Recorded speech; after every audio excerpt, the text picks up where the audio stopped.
സകൃതകൃതാവായ നാട്ടുകാരെ ശ്രദ്ധിക്കുക. കലാപരിപാടികൾ തുടങ്ങാൻ ആരംഭിക്കാൻ.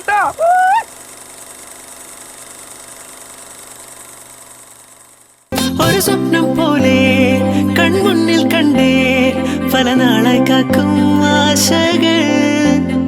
കലിതുള്ളും കടലും ഇരുളറിയും കാടും വഴിയായി തീർന്നീ യാത്രയിൽ. അനുരാഗം തോന്നിപ്പോയ അവരെന്റേതാകും പോലും അപരാധം എന്നും നീയല്ലോ. ഒരു ലക്ഷം കള്ളം കൊണ്ട് ഈ ലക്ഷ്യം നേടും നേരം അവർ ലക്ഷ്മി ദേവിയായി വന്നിതാ.